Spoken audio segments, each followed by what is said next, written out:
You're now listening to Sound Talent Media. Check out more shows at soundtalentmedia.com.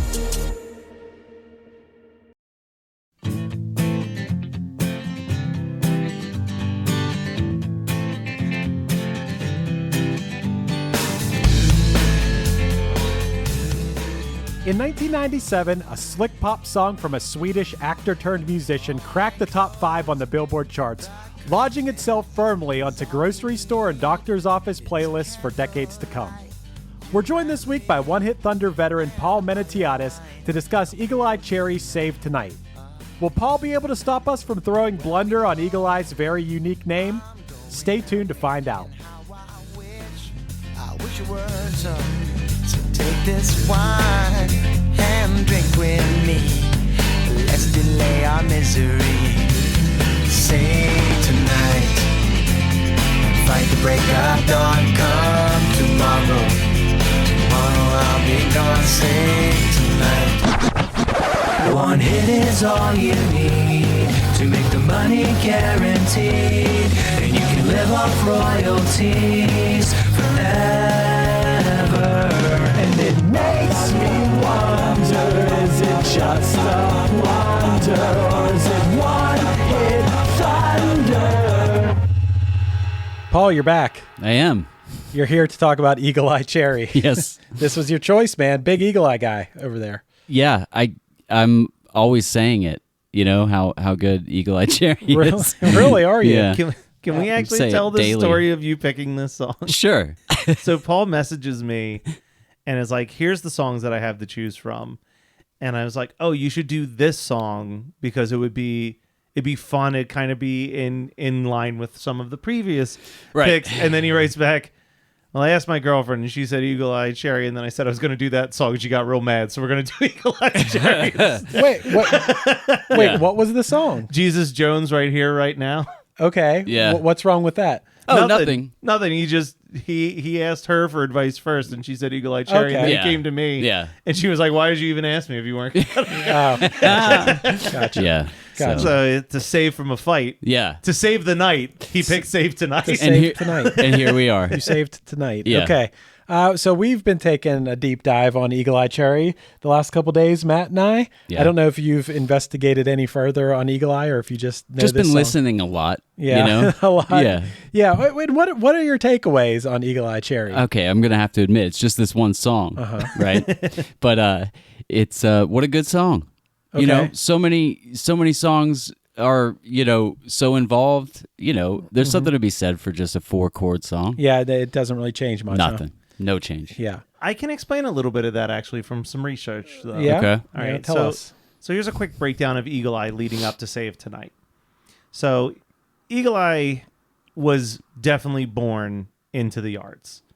Okay. His dad was a well-known jazz trumpeter. His mom was an artist and a fashion designer, and then obviously we know that his sister, his half-sister Nina, had a hit with Buffalo Stance. Love Nina Cherry Buffalo Stance. Do you know that song, Paul? No, maybe. No. I even have a know of. Nina Cherry Buffalo Stance T-shirt. Did you know that? I that. think I've seen you wear that. Yes. I loved that song as a kid. I'm much bigger fan of his sister, but that's a whole other episode. So at 16, his parents sent him from Sweden to New York so that he could try to make it as an actor. He drummed in some bands, and he enrolled in the High School for Performing Arts, where he shared classes with Chaz Bono and Jennifer Aniston. Wow. Yeah. And he got some small roles in some movies. He appeared in Arthur 2 on the Rocks and Okay. Born on the 4th of July. Oh. He got a lead role in an NBC action show called South Beach that was canceled after 6 episodes. Oh, damn. And it was Yikes. about 2 thieves. He played one of the thieves who, after being arrested, was given the choice to go to jail or work for a government agency where their skills at being thieves would be utilized. Okay. Yeah. I can't imagine why it didn't last. But then we jump to 1995. His father dies, so he quits acting and he returns to Stockholm to be with his family.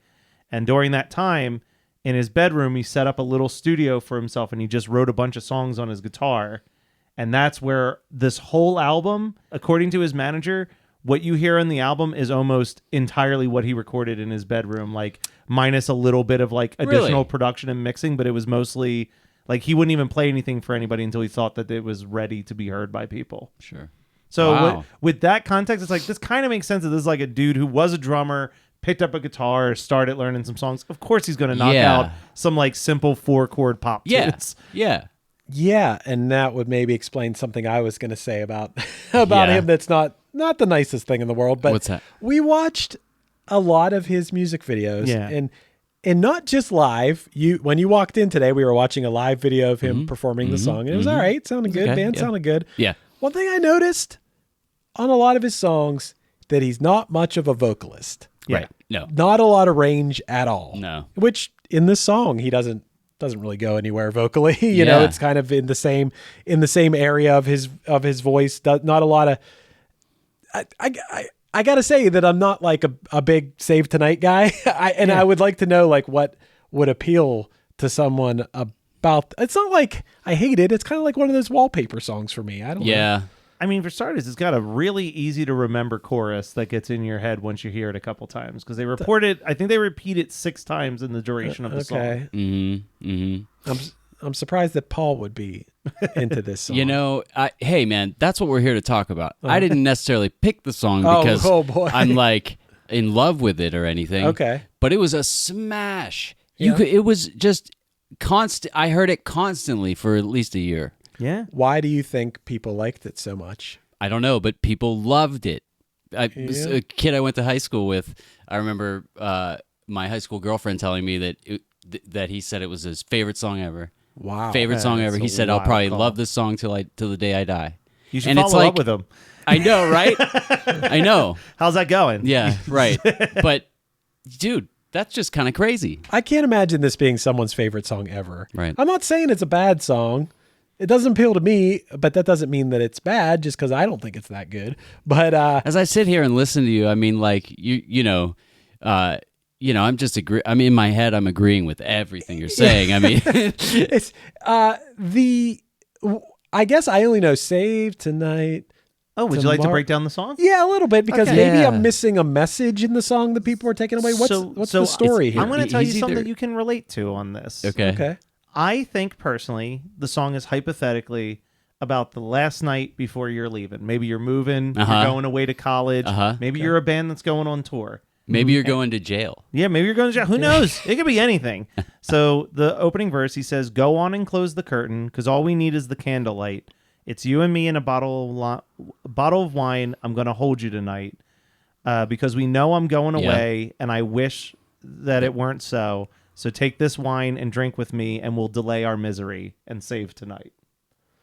Okay. That's nice. Yeah. That's a nice sentiment, I guess. I guess I never really could hear the vocals or maybe I just wasn't paying attention. Once again, I'm a person who doesn't, if the vocals are really obvious, but mostly I'm listening for melody. I'm Yeah. not one of those people like Matt Kelly who's opening the lyric book Oh, to I like read the lyric. follow I'm a along. lyric book Yeah. man. Do you pay attention to lyrics? Nah, I No. didn't think so. I don't. I think I probably I- pay attention to lyrics more than you do, You absolutely do. but not. but I but only still do, less than the average person. Right. Okay. You're right. I only do when I absolutely have to. Right.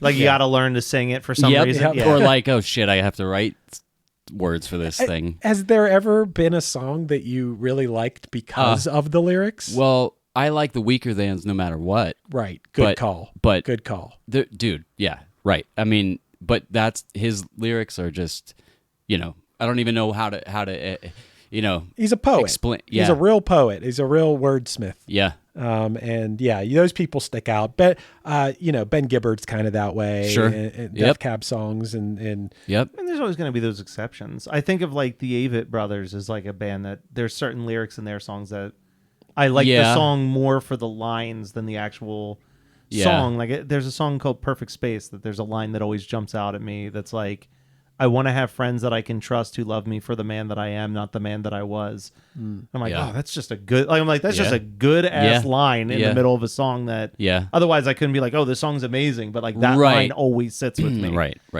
well, there are definitely a lot of people out there that lyrics first. Yeah. Yeah. Like Oh, absolutely. especially I noticed it a lot in our world of music, Paul, that there would be certain bands where you could tell Yeah. that someone just wrote these, and getting that lyric into that song was the most important thing. And They would stop at nothing Yeah. to like jam it in there. jam it in Yeah. there no matter what. There were Yep. a lot of bands like that. Yep. And for some of them it worked because Yeah. people wanted to tattoo that line on themselves Yeah. or, Yeah. put it as a away message on AOL. Right. What are we talking about? Taking Back Sunday? Among that's- others. Yeah. I saw Yeah. plenty of a "you could slit my throat, but with Oh one my last gosh. gasping breath, I'd apologize for bleeding on your shirt." But he that wa- is a clunky ass lyric. Oh yeah. Yeah. That's clunky. Yeah. That's clunky. He wasn't the worst at making it fit. Yeah. There were Yeah. definitely worse Yeah. people at making Yeah. it fit. Like we kind of liked that first Yeah. album when Yeah, it came His out. first So- album's great, but but undeniably that it's- is a clunky lyric that people love. Yeah.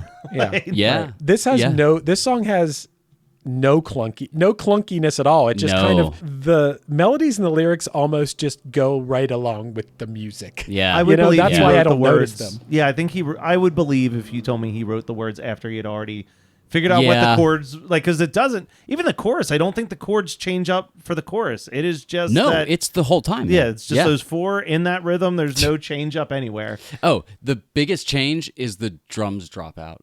Like, you know what I mean? For the beginning of a second verse or something. Yeah. So speaking of second verse, let's analyze these bad boys Okay, real what's quick. going on in this song? He says, "There's a log on the fire, and it burns like me for you. Tomorrow comes with one desire, and it's to take me away. It's true. It ain't easy to say goodbye. Darling, please don't start to cry. Because, girl, you know I got to go, and Lord, I wish it wasn't so." I don't know. I don't know if you're selling me on this song. No. Yeah. This No. sounds pretty elementary. And The then more we here's- get into this, Yeah. Here's the big old bridge. "Tomorrow comes to take me away. I wish that Yeah. I could stay." And then he says again, "But, girl, you know I got to go, and Lord, I Lord, wish it wasn't wasn't so." Woof.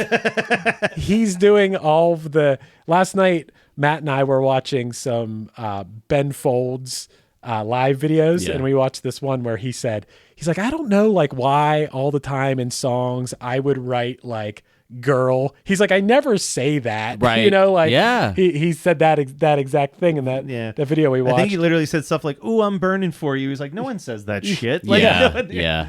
Girl. There are times when that's the only thing that works. You know what I mean? Yeah, Don't you baby. think? How many Yeah, times do we say exactly? baby? Do you say baby in songs, or was that like Steve and myself that were I have no pushing idea. it?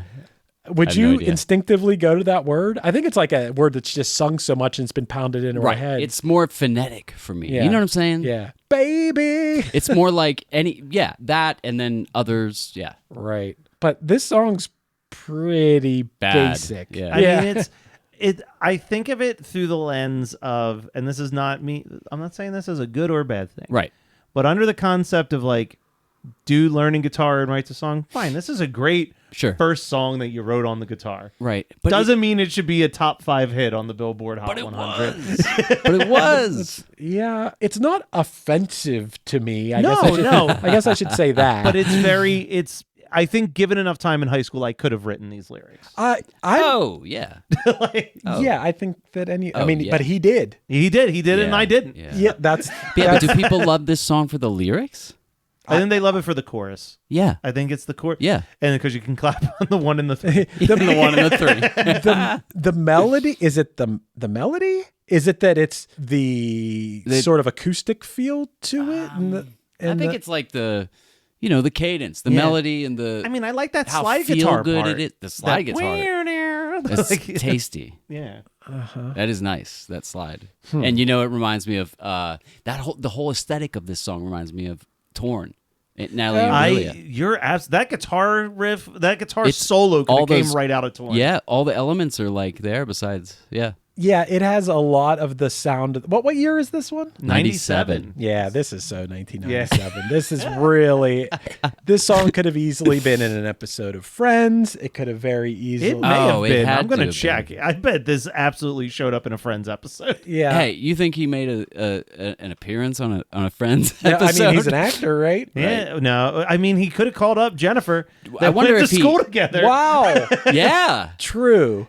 I wonder if he did any cameos after his smash hit. I wonder if. I'm checking his IMDb. Yeah. That's going to be the easier way to find out Yeah. what this appeared in.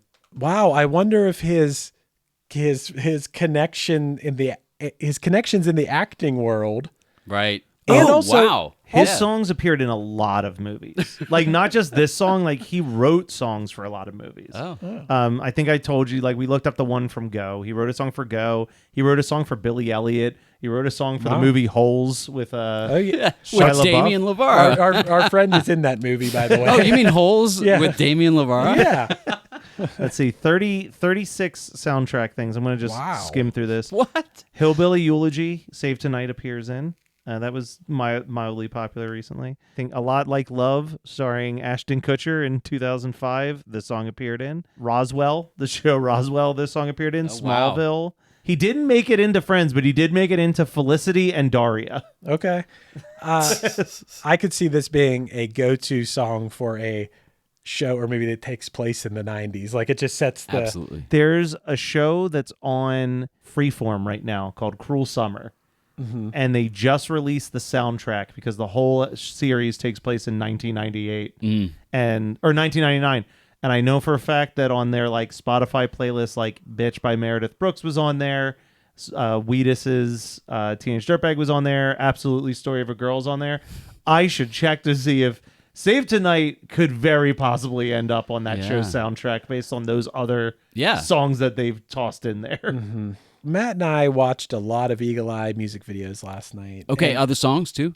yes, other I haven't heard a songs. single other song I have. Other Some of songs. them aren't terrible. Yeah. The first one that we watched, Are You Still Having Fun? which that was a more recent one. Not Well, no, not it was his super follow-up album. Oh, was it? It was I Like It was the one from the album that just came out like a couple weeks ago. recent. Oh, okay.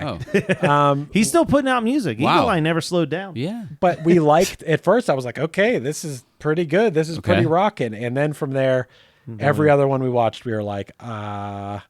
I don't know about this. Almost to the point, man, where I was like, this guy isn't a good singer. Yeah. Like, it was weird. Like, I rarely think that, especially about something that's like of such high production value. Like Yeah. that. Yeah. You looked at me. It was so funny. You looked at me and you just said, I think sometimes he can't sing. like you weren't willing to say that it was all the time, but because it was like, are you still having fun? Sounded fine. Then we put on that like When Mermaids Cry song, and we're like, oh, this doesn't. Nothing about this song works. When mermaids cry. Yeah, and the video he's in a plane. It's very weird. His videos are all really weird, actually. Besides, even Save Tonight is weird. I don't remember what happened Yeah. in the video. The video is, it's kind of impressive because it's shot like a continuous shot, Okay. and it's him singing, but every person in the video is him. Oh, Okay. So like he walks into a grocery store and like the Okay. cashier is him, Yeah. and the cashier is Yeah. being robbed, and then the robber takes off Yeah. his mask and it's Yeah. him, Yeah. and then he walks past a guy like busking on the street and it's him, Uh-huh. but it's shot like a continuous Yeah. singular shot. So you're like, oh, this actually probably took a lot of work Yeah. to put together. Oh, maybe the music video was part of the popularity. Yeah, maybe. Hi, podcast listeners. I'm Carol Costello, a former CNN anchor and national correspondent. This January, I'm launching a podcast about one of the first cases I ever covered as a journalist. It's one that stuck with me all of these years, the one that buried itself under my skin and stayed put. It's a true crime series about an amazing woman named Phyllis Cottle, who defied torture and death and brought a fierce rage to the quest to find her attacker. Carol Costello presents Blind Rage. It's a production of Evergreen Podcasts and signature title of the Killer Podcast Network. Listen and subscribe wherever you get your podcasts. Discover more great true crime and paranormal programming at killerpodcast.com.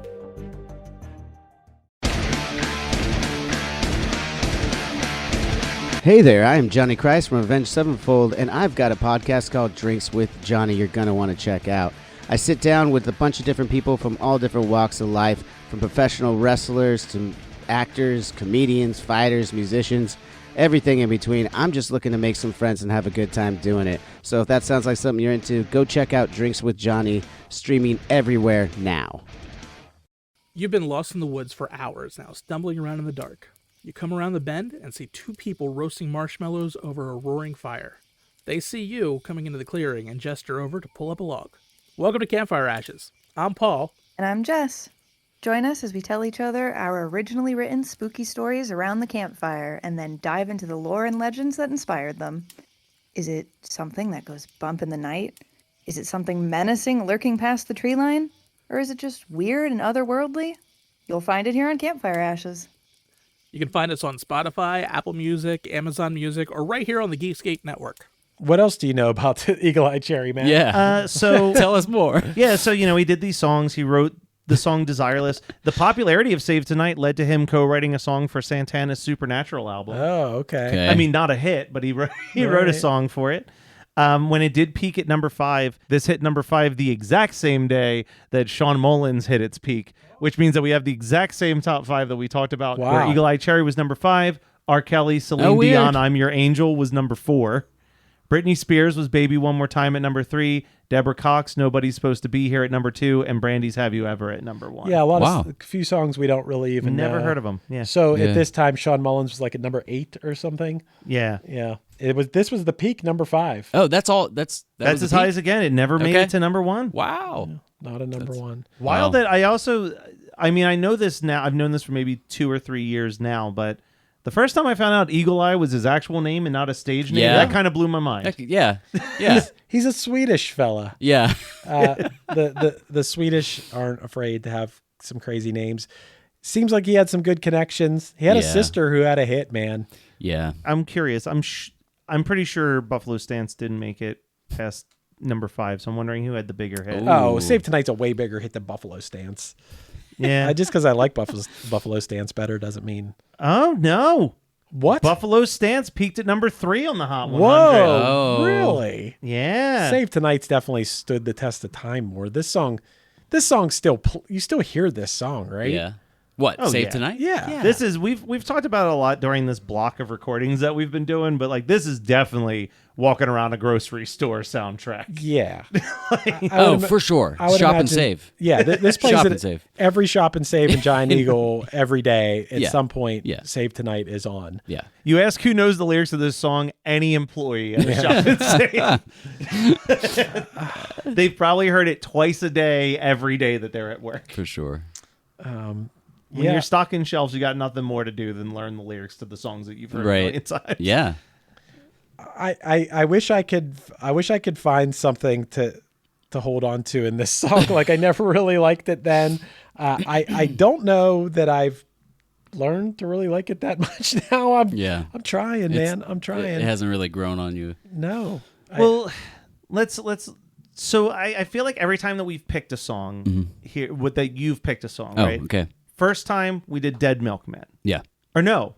First time you came on to do Flagpole Sitta Yeah. because you had Yeah. covered it, so that Yeah. made sense. Then you did Dead Milkman, and Chris pitched the idea that you picked that song because it's a song so simplistic you could never write it. Right. Yeah. We'd have trouble letting a lot of stuff slide that Oh, they yeah. let slide. Yeah. We would not think about us when we're recording. We want to make sure everything's Yeah. great. It's hard Yeah. to let sloppiness slide. Yeah. Right. Then you went with like EMF Unbelievable. Yeah.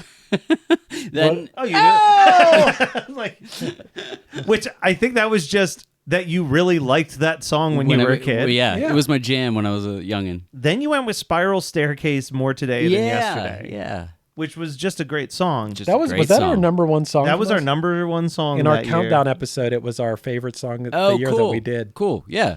Wow. Cool. But I'm kind of curious. Like Man. we tapped on this a little bit, but like, is there something about this song that you've always clung to, or was it just that one of your friends in high school was like, "This is my favorite song That's of all it. time," and That's nothing it. will I ever totally stop? should have picked Jesus Jones.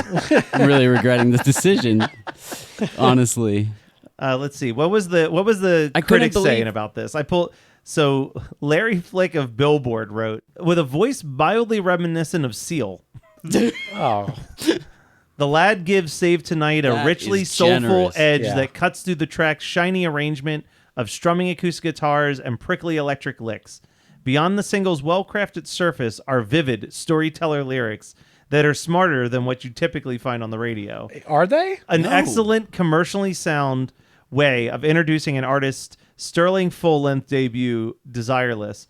This cut demands immediate modern and mainstream radio airplay, perhaps even a AAA, inevitably a top 40 station hit.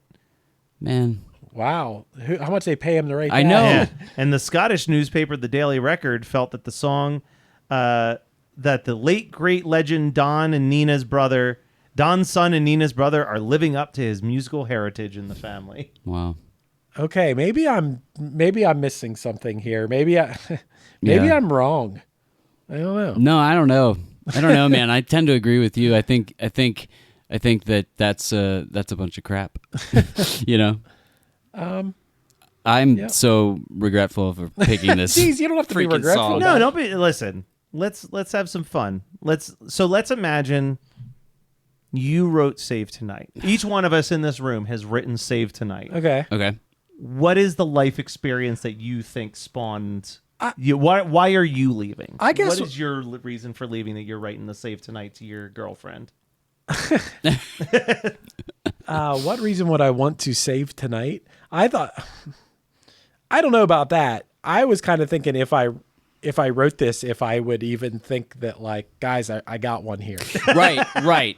I mean, that goes to say something. How many songs have you put in the trash bin that could be a top 5 Billboard hit? Yeah, you know. I just can't imagine walking in the door to my buddies and going like, I got it. Yeah. Save tonight. Fight the break of dawn, come tomorrow. I just Tomorrow I'll be gone. maybe. Yeah. Maybe? I don't know. Maybe. Maybe. Well, it'd be in a higher key. Yeah, definitely. You know, it would Probably it would a little be faster. way more energetic. Uh-huh. It is just so safe and middle of the road on every. Monotone's a pretty good way to put it. Yeah. I think maybe that's one of my main issues with it is there's not a lot of dynamics in this song. It kind of stays in that place.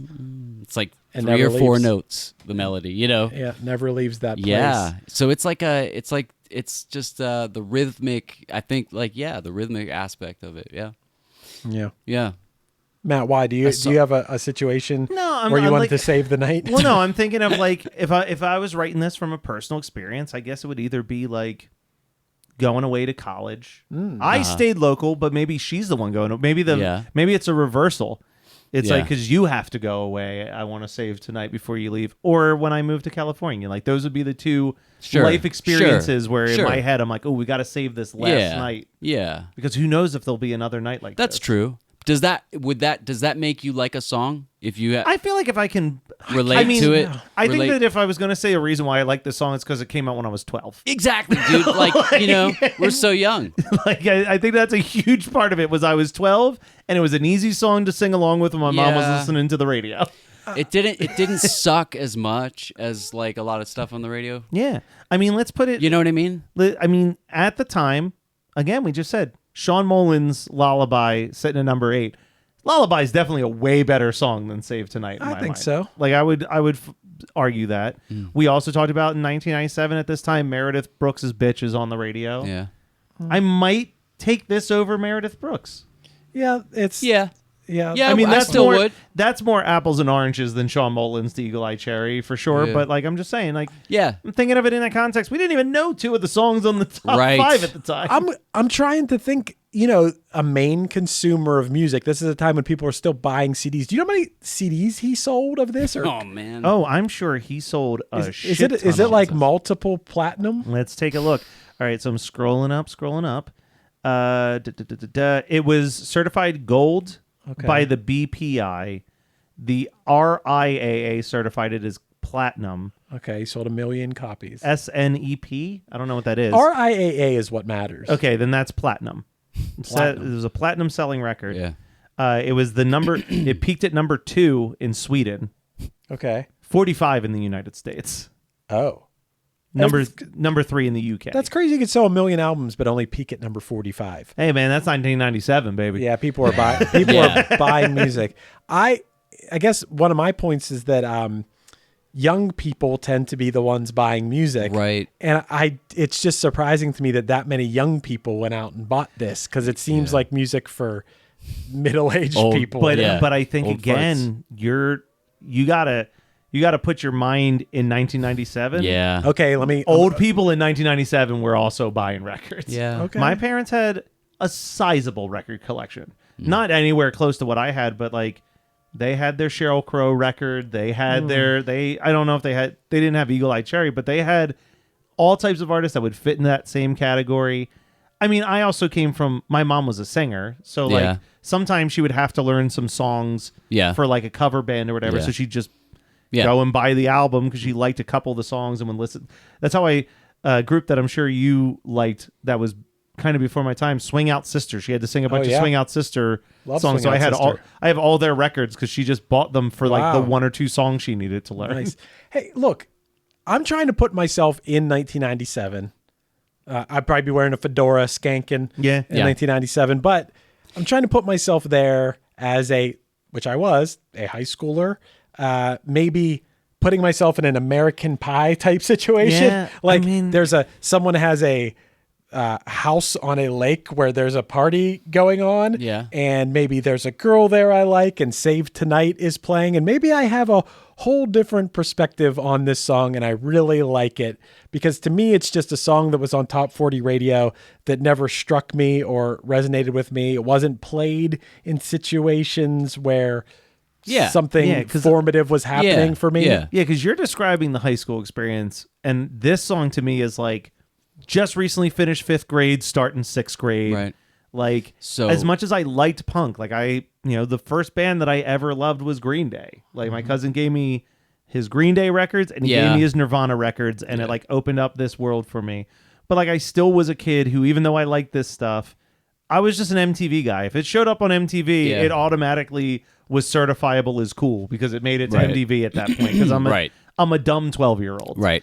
I guess. Yeah. I remember Friends. We were like, this was a song that we taped off the radio. This does bring back memories. Of Sean Mullins, New Radicals. Like, it's all in that same category of like the bands that were on the radio that we would hear all the time because we were listening to the one alternative radio station, right. and grunge was long gone, and this was the closest thing to alternative radio. Yeah. I think that's how I remember it as being a song on the radio that I liked. That I could it was an stand to listen inoffensive to. option on the radio. Yeah, and when I think about it, like maybe for me, it's just it's a song that a band I listened to could have made.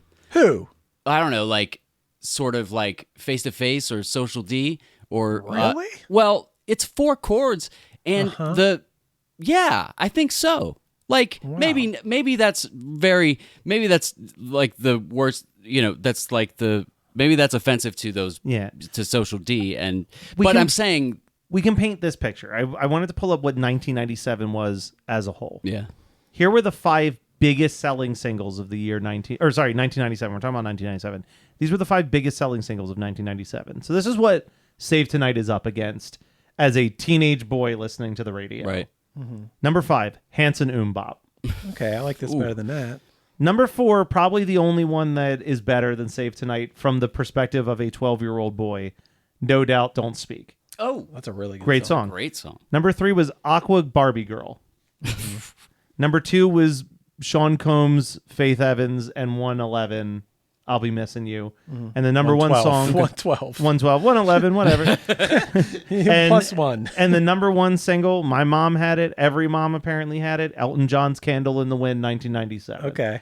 The radio is not filled with bangers. Yeah, Right. okay. No. I'm trying to convince myself. Paul, I was thinking about putting you on the spot. Yeah. Why? You know how? How? Gonna tell you to pick up the guitar I and was play going to tell you it. to pick up the guitar and tell me how Social D would play this song. He's going to do it. He's going to do it. Now I don't know if I can make it sound like Social D. That How might about have been Face to the, Face? Face to Face. Yeah, easy. It would be. Fight the break of dawn. Come tomorrow. I think he just proved to you. Save tonight. Fight the break of dawn. Come tomorrow. That has to be up an Tomorrow octave. young. Yeah, right. It would be in a higher key. Yeah. Fight the break of dawn. So yeah, I guess we could. I'll take it to. Let's take it to. You know what? Let's go D minor. Okay. F mate. Okay.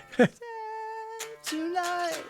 Fight the break of dawn. Come tomorrow. Sounds like Broham or something. Dude, if you play it in that key and you can get that point where your voice starts breaking up a little bit. Come tomorrow I'll be gone. Yeah.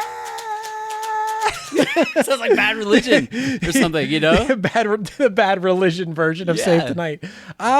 Wow. You might have sold me on the song now. I might think the song is good. I might think that Eagle Eye Cherry wrote a cool song that just, I don't like his presentation of it. Yeah. His presentation of it. Right. And instrumentation of it doesn't appeal to me. But because maybe, it's lame. Yeah. But like maybe just acoustic. But maybe the song is actually cool. Right. Yeah. Right. Save tonight. Also, I feel like slight further evidence that adults were definitely the number one record buying people in 1997. Yeah. Here's what the top 3 selling albums were of the year 1997. The Titanic soundtrack, which Celine Dion there. Number 2, Celine Dion, Let's Talk About Love. Wow. And the number 1 best-selling record of 1997, Shania Twain's Come On Over. Huge year for adult contemporary. Yeah. Wow. Wow. Okay. I don't know. I know, right? Yeah. Paul may have swayed my opinion. I may have swung over and You're like, officially best song that's ever been talked about. no, I don't know about all that. All that, but No, maybe, I don't even think this is the best Paul pick ever on this show. But maybe But- a notch in that direction. You remember what I said a little bit ago about like if I wrote this song, Yeah. would I bring it to my buddies and be Yeah. like, I wrote this song. Right. What you just played. Yeah. If I wrote that, I'd probably show it to you guys and be Yeah. like, hey, I think this might be pretty cool. Right, and be pretty into it. Yeah. Yeah. Yep. Huh. Yeah. Interesting. We need to force more guests to pick up a guitar and prove their point. Right. for it. Yeah, Right. prove your point. Yeah, and even playing it in that he sings it in such a low register too. That Because he can't sing. Yeah. that's what I think the Yeah. problem is. Yeah. Is that he can write a nice little tune, but he should probably have someone Else. have your sister sing it. Yeah, there you go. All right. Cool. We should. I have a feeling though that you were. Yeah. What are you going to do now? I don't know. It's Thunder Blunder time. Well, so he had no other songs that charted, right? Not even sniffed. Oh wow. Like Okay, so like, this let is me- truly Yeah, like this is at least in the States. So okay. looking at the United States charts, he hit 5 here. I'll spin the laptop around. This far left one Yeah. is his standing on the U.S. charts, and you'll see it's a bunch of 5 and a bunch of empty blocks. spaces. Yeah. A bunch of nothing. That Are You Still Having Fun song did well in Sweden. It peaked at 18, so he had a second top 40 in Sweden. Okay. The songs are all over the place. Yeah. Is like where a song did okay in another country Right. for him. But even I feel like this is one of the few artists where like you could be listening in any country and Eagle Eye Cherry is a one-hit wonder in the country that you're living in. Yeah. He's a one hit wonder in a different country. Yeah. Look, I'll start this one off. Okay. On Thunderverse Blunder here. A check in the pro Eagle Eye box would be the dude's still making music. Yeah. Yeah, he never gave up. He has sustained a career for all these years and done well. Who am I to say Right. anything just because I didn't like this song? And as it turns out, if this song is played in a different style, I kind of like it. Yeah. Right. Oh, And it just we're took talking- Paul picking up a guitar. And we're talking about he's still touring. I'm gonna show you this chart again as well. Even the last 10 years, he's barely made a scratch even in Sweden. Oh wow. You know what I mean? Like he's just doing Yeah. this out of the pure love must of love playing. this shit. Yeah, Yeah. like, he just likes playing music. Wow. I think that's pretty That's cool. pretty cool. Yeah. I mean, nothing about him made me think he wasn't a cool guy. No, Sure, he even looks sure. even when he's doing like those goofy ass videos, like the one that he did with Nina Cherry, the long way around, where they're like walking through a grocery store and all of the products on the shelves are attacking them. For Wow. such a dumb video, he looked effortlessly cool doing Yeah. it. Yeah. And how long ago was that video we were just watching? Yeah, that was 2014. We say the live video that we watched. 2018. 2018. He looked exactly the same. Yeah, Oh man. Okay, I guess I've come full circle on Eagle Eye Cherry. I started out so negative, but Eagle Eye, if you're listening, buddy, you're pure thunder. You're pure thunder. You've been doing your thing. You had a hit, and you're doing what I always assumed I would do had I had that luxury. If I had a song that lived on and put some money in the bank and whatever, I'd just keep making music. I do that even without that. Right. And- You do it without that. Yeah, exactly. And so I got to really think it's cool that you're doing it. You could easily not do it. Yeah, he And, could. Yeah. and as it turns out, I just don't like your presentation of a song that's actually kind of good. Right. So Thunder for me. Cool. I'll go with you on the Thunder. Well, I bought Desireless recently, like at like a used CD store, to be like, oh, we'll probably do an Eagle Eye episode. And I was like wildly underwhelmed by that debut album. But I did like more of the newer stuff. Like the Are You Still Having Fun? I like that. The song I Like That I liked. So I actually think that he became a better musician over time. I think that's really rough when your first album is essentially a collection of bedroom demos that you recorded the first time you ever picked up a guitar. But that's kind of blowing my mind. That's cool. He did something cool with it. And I do think the song is, endearing classic. Or enduring classic even. Both of them. Yeah. So Thunder. Okay, cool. How you feel about it, Paul? I think you both convinced me. Thunder. we convinced each other. Yeah. That's cool. Teamwork. Thunder all around. Yeah. If you think that I don't notice, you're not looking me in the eye and you're blind, and I don't have the time to sit here and wonder just what's under your skin tonight. And I know that there's a problem, but I don't understand if it's in my chest, not in your hand. I don't want to hear. This has been One Hit Thunder. One Hit Thunder is hosted by Chris Afalios of the bands Punchline, Pack, and Another Cheetah, and produced by Matt Kelly of Geekscape.net. Underneath me, you're hearing Heart Transplant off the Punchline album Action. Subscribe to the podcast A Band Called Punchline to hear the story of the making of this album. Our podcast is on Patreon now. Find us at patreon.com/OHT podcast for early access to episodes, bonus conversations, and a chance to vote on future songs for us to cover. Be sure to rate, review, and subscribe to us on your favorite podcasting app, and tune in next week for more One Hit Thunder. Jokes and things we know are the furthest thing from my mind. You let one slip and I forget and smile. But I shouldn't, cause I hate you, and I hope this irritates you as much as it does to me. Even thinking that I don't want you, I'm not looking at you like I used to. When you kiss me, when you want me, what did I do? What did I say? You're listening to the Geekscape Network. Hi, this is Krista Makes, host of Krista Makes a Podcast. The theme of the podcast is songwriting. Each week, my musical guest picks a defining song from their career to discuss, critique, and analyze during the show. So please join me for some fun and insight into some of the greatest songs ever written and recorded. Listen and subscribe at soundtalentmedia.com.